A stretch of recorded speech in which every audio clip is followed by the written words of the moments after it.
미국이 충격에 빠졌습니다. 한국이 사고를 쳤습니다. KF 전투기에 장착된 전자전 장비 생방송 발표 순간 미국 정부가 당황했고 네티즌 분노와 환호가 동시에 폭발했습니다. 퍼져가는 소문, 숨겨진 비밀, 풀리지 않은 수수께끼. 도대체 한국이 어떤 무기를 내놓았기에 세계가 발칵 뒤집힌 걸까요? 끝까지 보시면 그 진실과 통쾌한 결말을 확인하실 수 있습니다. 시작 전에 1초만 좋아요와 구독 눌러주세요. 질 좋은 영상으로 보답하겠습니다. 이제 시작합니다. 저는 미국 조지아주 애틀랜타에 사는 마크 로웰입니다. 올해 52, 항공전자 분야에서 20년 넘게 일했습니다. 제 직업은 전투기에 들어가는 전자장비와 레이더를 설계하는 것이죠. 미국에서 나고 자란 평범한 기술자지만 마음속엔 늘 설명하기 어려운 결핍 같은 게 있었습니다. 가족은 있지만 늘 프로젝트 실패의 그림자가 따라다녔습니다. 18회 전 제가 주도한 전투기 전자전 모듈 개발이 막판에 무산되면서 저는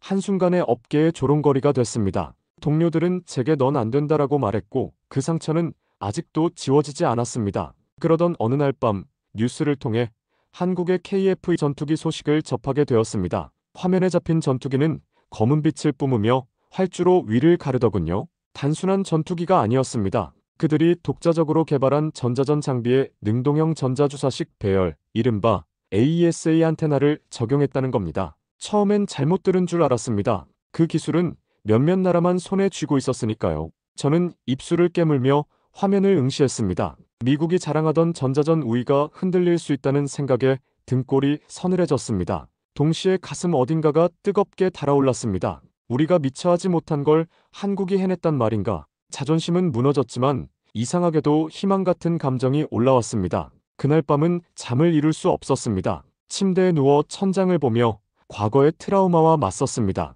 네가 망쳤던 그 프로젝트 아직 끝나지 않았다. 제 안의 빌런이 속삭였죠. 너는 실패자다. 어디를 가도 바뀌지 않는다. 그 목소리에 가슴이 조여왔습니다. 그러나 동시에 제 안다른 목소리도 있었습니다. 다시 시도해. 이번엔 다른 땅에서 다른 사람들과. 며칠 뒤 저는 과감한 결심을 내렸습니다. 한국으로 가겠다고요. 지인들은 어리석다고 말했습니다. 너 미쳤냐? 미국이 있는데 왜 한국으로 가? 심지어 오랜 동료는 제게 이렇게 말했죠. 한국은 우리 기술 따라오기 바쁘다. 네가 거기서 얻을 건 없다. 그 말은 제게 총알처럼 박혔습니다. 하지만 이상하게도 마음속 깊은 곳에서는 그 반대의 확신이 싹트고 있었습니다. 비행기에 몸을 싣는 순간 창밖에 구름이 흘러갔습니다. 저는 아버지의 말을 떠올렸습니다. 강한 건 상대를 짓누르는 게 아니라 스스로를 끝까지 지켜내는 거다. 그 말이 제 가슴을 두드렸습니다. 어쩌면 한국에서 저는 잃어버린 그 힘을 다시 찾을지도 모른다는 예감이 들었습니다. 눈가가 뜨겁게 젖어들었고 저는 조용히 중얼거렸습니다. 이번엔 절대 무너지지 않겠다. 한국에 도착한 첫날 공항에 내린 순간부터 공기가 달랐습니다. 분주한 도시와 질서정연한 풍경 속에서 저는 낯선 긴장감을 느꼈습니다. 머릿속에는 계속 의문이 맴돌았습니다. 내가 여기서 무엇을 얻을 수 있을까? 과연 인정받을 수 있을까? 애틀랜타에서 실패자로 낙인 찍혔던 제 과거가 다시 떠올랐습니다. 연구소를 처음 찾았을 때 문은 냉정하게 닫혀 있었습니다. 경비원은 제 신분증을 유심히 보더니 아무런 표정도 없이 말했습니다. 출입허가 없으면 들어갈 수 없습니다. 그 말 한마디에 얼굴이 화끈거렸습니다. 여기서도 나는 불청객일 뿐인가. 순간 가슴이 무너져 내렸습니다. 며칠 뒤 어렵게 한 회의 자리에 들어갔습니다. KF-21 참여 중인 몇몇 엔지니어가 있었죠. 책임자는 단호한 어조로 말했습니다. 우리가 할 수 없는 것은 없습니다.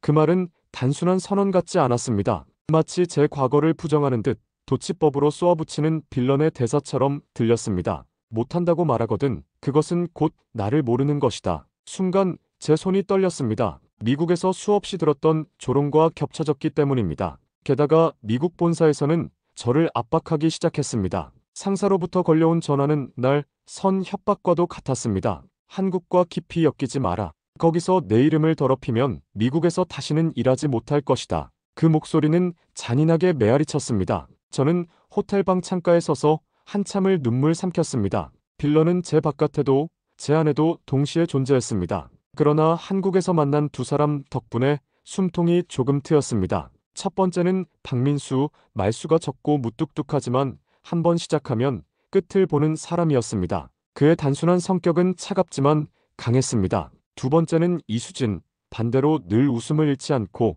주변을 밝히는 연구원이었습니다. 그녀의 극단적으로 낙천적인 태도는 기적처럼 제 마음을 끌어올렸습니다. 한 번은 회의 중 제가 조심스레 제안을 꺼냈습니다. AESA를 단순히 레이더가 아닌 전자전용 안테나로 재설계해보면 어떨까요? 순간 회의실은 얼어붙었습니다. 숨막히는 정적 속에서 미국에서 들었던 비난이 귓가를 때렸습니다. 너 따위가 뭘 아느냐? 심장이 내려앉는 느낌이었죠. 그러나 그 순간 박민수가 고개를 끄덕였습니다. 이수진은 눈가가 붉어지며 제 말을 받아줬습니다. 그 짧은 반응이 제게는 구원의 손길 같았습니다. 저는 깨달았습니다. 이곳에서라면 내 상처를 딛고 다시 설 수 있다는 것을. 비록 빌런이 여전히 제 곁에 그림자처럼 따라다녔지만 이제는 함께 맞설 동료가 있었습니다. 프로젝트가 본격적으로 시작되자 매일이 전쟁 같았습니다. 실험실에 들어서면 공기부터 달랐습니다. 납땜 냄새와 전자장비의 열기가 코끝을 찔렀고 모니터에 흐르는 신호 파형은 끝없이 요동쳤습니다. 우리는 AESA 송수신 모듈을 전자전 전용으로 최적화하려 했지만 생각보다 훨씬 까다로웠습니다. 빔 조정이 미묘하게 어긋나고 동기화가 어긋나는 순간 회로는 불꽃을 튀겼습니다. 장비에서 연기가 피어오를 때마다 제 심장은 덜컥 내려앉았습니다. 그 순간마다 과거의 트라우마가 저를 덮쳤습니다. 18회 전 제 이름이 박힌 프로젝트가 무산되던 날 신문에 조롱 섞인 제목이 실렸고 동료들의 차가운 시선이 제 등을 찔렀습니다. 네가 망쳤다. 그 목소리는 아직도 제 귓가를 떠나지 않았습니다. 실험실에서 회로가 터질 때마다 그 과거가 겹쳐져 제 손끝이 얼어붙었습니다. 외부의 압박도 점점 심해졌습니다. 미국 본사에서 날아온 서류에는 공급 제한 조치가 적혀 있었습니다. 특정 부품의 수출을 검토 중이다. 이것은 곧 우리 프로젝트를 질식시키겠다는 경고였습니다. 제 동료들은 분노했지만 저는 가슴이 쪼그라드는 듯 했습니다. 마치 보이지 않는 빌런이 제 목줄을 죄어오는 기분이었습니다. 게다가 언론이 기름을 부었습니다. 어느 국제 매체가 한국은 독자 기술이 아닌 외국 의존적 시도를 하고 있다라는 기사를 내보냈습니다. 연구소 분위기는 얼어붙었고 몇몇은 회의적으로 변했습니다. 정말 가능할까? 우린 너무 무리하는 건 아닐까? 그 목소리 하나하나가 제 가슴을 찔렀습니다. 저는 화장실 거울 앞에서 손으로 얼굴을 감싸고 울음을 삼켰습니다. 누구에게도 들키고 싶지 않았지만 눈물이 멈추지 않았습니다. 하지만 어둠 속에서도 빛은 있었습니다. 한밤중 실험에서 기적 같은 순간이 찾아왔습니다. 이수진이 끝까지 매달려 회로를 수정했고 마침내 송수신 모듈의 동기화가 안정되었습니다. 파형은 깨끗하게 잡혔고 모니터에 그려진 선은 우리가 원하던 그대로였습니다. 그 순간 연구실 안은 폭발하듯 환호가 터졌습니다. 박민수는 제 어깨를 세게 쳤습니다. 그랬습니다. 저는 목이 메어 고맙다라는 말밖에 하지 못했습니다. 이수진은 눈물을 훔치며 웃었습니다. 그 작은 성공은 우리 모두에게 새로운 용기를 주었습니다. 저는 다시 제안을 했습니다. 이제는 숨기지 말고 공개 시험으로 나아가야 합니다. 말이 끝나자 모두가 숨을 죽였습니다. 공개는 곧 전 세계의 눈앞에 서는 일이었습니다. 실패하면 조롱이 기다리고 성공하면 갈등이 폭발할 것이 뻔했습니다. 그러나 이번만큼은 도망치고 싶지 않았습니다. 저는 결연한 목소리로 덧붙였습니다. 이건 단순한 장비 개발이 아닙니다. 우리의 자존심이자 미래입니다. 순간 침묵하던 박민수가 다시 고개를 끄덕였습니다. 이수진은 두 손을 모으고 굳게 고개를 숙였습니다. 저는 그 모습을 보며 알았습니다. 이 길은 힘들어도 우리가 함께 끝까지 가야 하는 길이라는 것을. 가슴속에서 뜨거운 무언가가 다시 일어났습니다. 공개 시험 당일 새벽부터 심장이 요동쳤습니다. 연구소 근처 시험장은 긴장으로 가득 차 있었습니다. 바람이 불 때마다 깃발이 흔들렸고 그 소리가 마치 전쟁 전 고동처럼 들렸습니다. 저는 발표자로 지정되어 있었습니다. 마이크를 잡는 제 손은 식은땀으로 젖었고 속으로 수십 번 다짐했습니다. 오늘 실패하면 다시는 기회가 없다. 시험 장비가 가동되자 정적이 흘렀습니다. 모니터에는 실시간 신호 그래프가 그려지기 시작했습니다. KF-EX의 전자전용 AESA 안테나는 적 신호를 탐지하듯 빠르게 움직였습니다. 순식간에 주파수를 추적하고 빔을 조정하며 방해파를 발사하는 모습이 잡혔습니다. 화면에 신호가 일그러지자 시험장 안은 순간 정적에 휩싸였다가 곧 우레 같은 환호로 터졌습니다. 사람들의 눈이 커졌고 제 심장도 터질 듯 뛰었습니다. 저는 무대 위에서 숨을 고르며 말을 이었습니다. 여러분, 지금 보신 결과는 단순한 기능 시험이 아닙니다. 전장의 균형을 바꾸는 시작입니다. 목소리가 떨렸지만 제 진심은 그 자리에 있던 모두에게 전해진 듯 했습니다. 그러나 환호는 오래가지 않았습니다.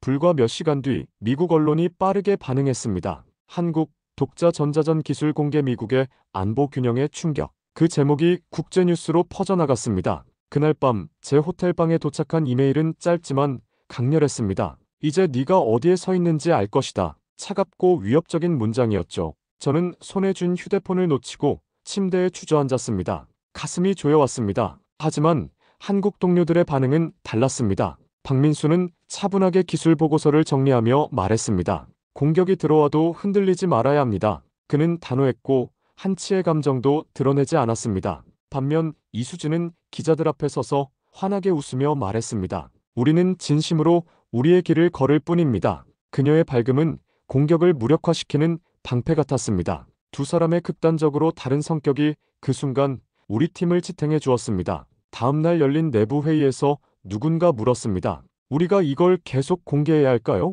숨기는 게 낫지 않을까요? 긴 침묵 끝에 저는 입을 열었습니다. 기술은 숨긴다고 안전해지는 게 아닙니다. 오히려 책임있게 드러내고 함께 관리해야 합니다. 제 목소리는 의외로 단단했습니다. 그 순간 저는 깨달았습니다. 제가 한국에 온 이유가 단순히 기술 때문만은 아니라는 것을요. 이곳 사람들의 결단과 책임감, 그리고 두려움 속에서도 웃음을 잃지 않는 태도가 제 마음을 바꾸고 있었습니다. 제 안의 빌런은 여전히 속삭였습니다. 너는 결국 실패할 것이다. 그러나 이번에는 그 목소리가 작게 들렸습니다. 한국에서 만난 믿음이 제 마음속에서 점점 더 크게 자리 잡고 있었기 때문입니다. 시험장이 비어간 저녁, 붉게 물든 하늘을 보며 저는 중얼거렸습니다. 이제 시작이군. 눈가가 다시 젖었지만 이번엔 두려움이 아니라 뜨거운 희망이었습니다. 국내 시험이 성공하자 우리는 국제 무대에 서야 했습니다. 그 소식이 전해지자 전 세계 기자들이 서울의 한 회의장에 몰려들었습니다. 현장은 숨막힐 정도로 뜨거웠습니다. 카메라 플래시가 번쩍였고 질문을 적어 내려가는 기자들의 펜촉이 바쁘게 움직였습니다. 저는 발표자로 다시 섰습니다. 심장이 귀 옆에서 뛰는 듯 요동쳤습니다. 이제는 숨을 수 없다. 저는 깊게 숨을 들이마신 뒤 담담히 설명을 시작했습니다. 전장은 보이는 포탄과 미사일만으로 결정되지 않습니다. 보이지 않는 전파전이야말로 전투의 균형을 바꿉니다. EX는 적의 눈과 귀를 동시에 무력화할 수 있는 전자전 플랫폼으로 진화했습니다. 제 목소리는 떨렸지만 눈빛만큼은 흔들리지 않았습니다. 곧바로 기자들의 손이 번쩍 들렸습니다. 한 기자가 직설적으로 물었습니다. 이 기술이 실제 전쟁에 쓰인다면 미국의 전자전 우위는 어떻게 됩니까? 순간 공기가 얼어붙었습니다. 저는 속으로 침을 삼키며 답했습니다. 우리가 만든 기술은 공격을 위한 것이 아니라 지키기 위한 것입니다. 강한 방패는 때로 전쟁을 막기도 합니다.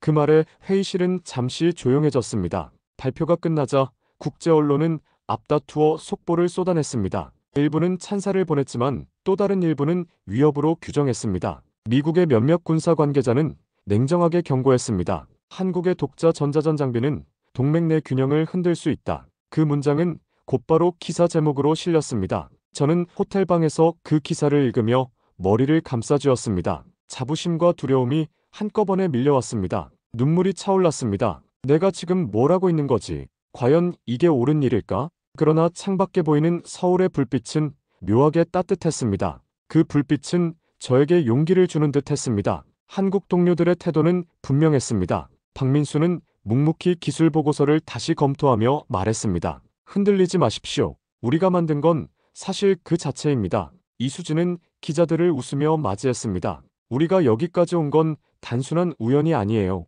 책임이자 의지입니다. 두 사람의 극단적인 태도가 묘하게 조화를 이루었습니다. 냉정한 방패와 따뜻한 빛, 그 둘이 우리를 지탱했습니다. 그날 밤 저는 항구를 걸었습니다. 파도 소리가 귓가를 울렸고 바닷바람은 제 눈물을 감춰주었습니다. 저는 속으로 아버지의 말을 다시 떠올렸습니다. 강한 것은 책임이다. 맞습니다. 이제 저는 그 책임을 감당해야 했습니다. 도망칠 수 없었고 피할 수도 없었습니다. 제 인생은 이미 이 길 위에 서 있었습니다. 국제무대에서의 발표 이후 예상대로 파장은 거세게 일어났습니다. 일부 국가는 공개적으로 우려를 표명했습니다. 한국이 독자 전자전 능력을 갖췄다면 동북아의 군사 균형이 흔들릴 수 있다. 그 말은 곧 외교 채널을 타고 전해졌습니다. 특히 미국 내부에서는 기술 확산 방지라는 단어가 공공연히 회자되기 시작했습니다. 저를 향한 공격은 더욱 노골적이었습니다. 미국 언론은 제 이름을 직접 거론하며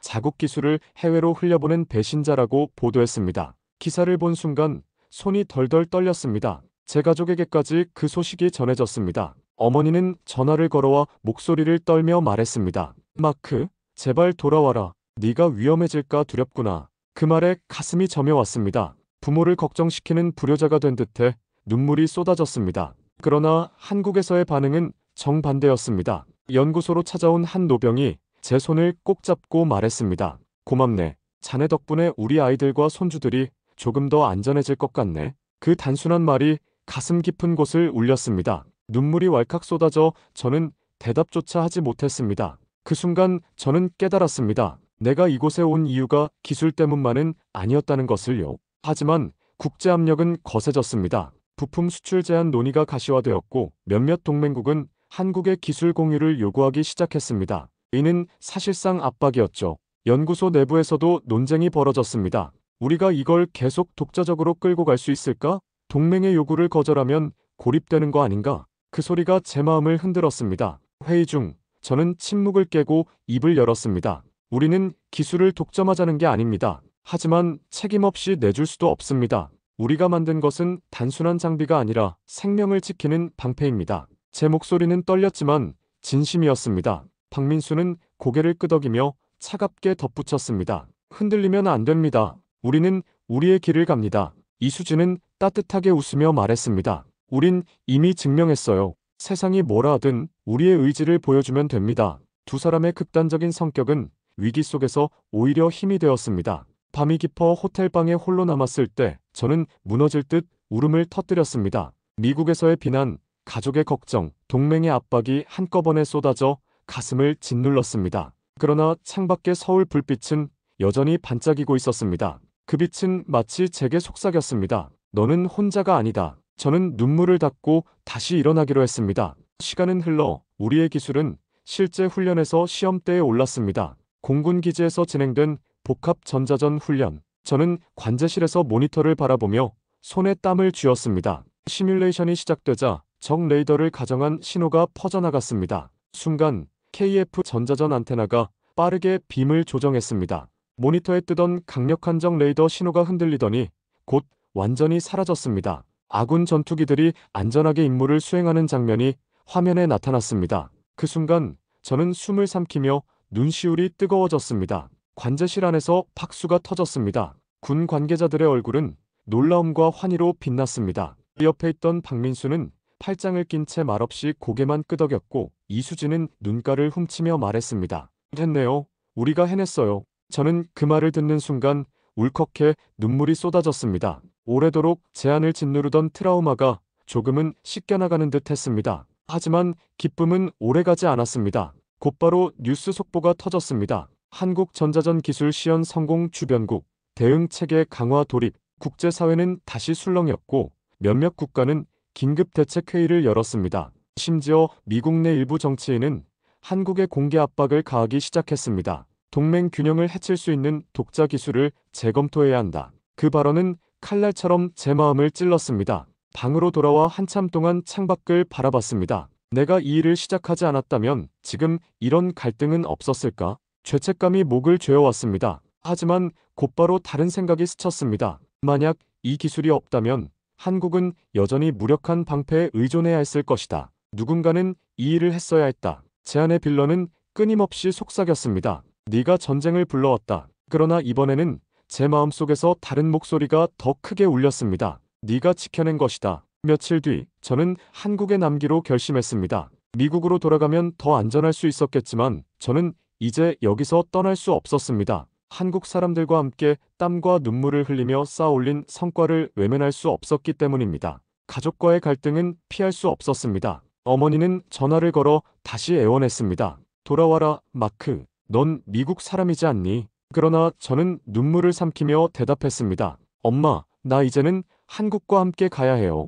여기서 내가 할 일이 있어요. 며칠 뒤 우리는 작은 식당에서 조촐한 회식을 가졌습니다. 불판 위에서 고기가 지글거리고 소주잔이 오갔습니다. 말은 많지 않았습니다. 서로의 상처를 알고 있었기에 침묵이 오히려 따뜻했습니다. 저는 잔을 들며 두 동료에게 말했습니다. 우린 무기를 만든 게 아닙니다. 누군가의 생명을 지킬 방패를 만든 겁니다. 그 말에 박민수는 미묘하게 웃으며 잔을 들었고 이수진은 눈물이 고인 눈으로 크게 고개를 끄덕였습니다. 그 순간 저는 알았습니다. 제 삶은 이미 바뀌어 있었고 이 길은 끝까지 가야 할 길이라는 것을. 최종 발표 날은 유난히 하늘이 맑았습니다. 연구소와 군, 정부 관계자뿐만 아니라 세계 각국의 대표단이 참석했습니다. 회의장에는 묘한 긴장감이 감돌았습니다. 모두가 한국이 내놓을 대답을 기다리고 있었습니다. 저 역시 단상 앞에 서며 숨을 고르고 있었습니다. 이제 끝을 맺어야 한다. 우리는 단순히 기술만 내보이지 않았습니다.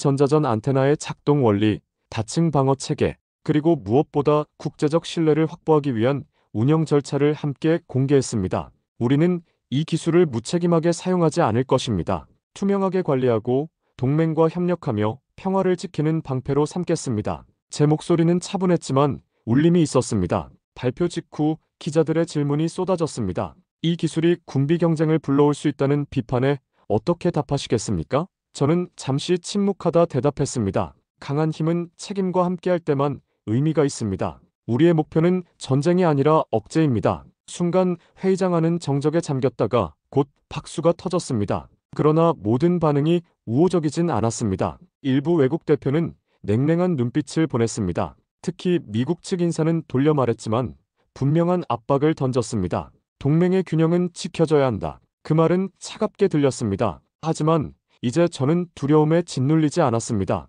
오히려 제 마음은 단단했습니다. 행사가 끝난 뒤 한 노병이 제 손에 작은 편지를 쥐어주었습니다. 떨리는 손글씨로 단순한 문장이 적혀 있었습니다. 고맙다. 너희 덕분에 우리는 조금 더 안전해졌다. 그 짧은 글을 읽는 순간 눈물이 왈칵 쏟아졌습니다. 발표장에서 꾹꾹 눌러 참았던 울음이 한꺼번에 터져나왔습니다. 눈물 속에서 글자가 번져 보였지만 그 마음은 분명히 전해졌습니다. 저는 알았습니다. 내가 선택한 길이 옳았음을. 미국에서는 배신자라 불렸지만 한국에서는 동료로, 벗으로, 그리고 함께 싸울 사람으로 받아들여졌습니다. 저는 단순한 기술자가 아니었습니다. 이제는 한 나라의 국방력 강화에 기여한 한 사람, 그리고 새로운 길을 여는 증인이었습니다. 비행기를 타고 미국으로 돌아가는 길, 창밖의 구름 사이로 햇살이 비쳤습니다. 그러나 제 마음은 이미 한국에 남아 있었습니다. 서울의 불빛, 연구소의 열기, 그리고 동료들의 웃음과 눈물이 제 안에서 꺼지지 않는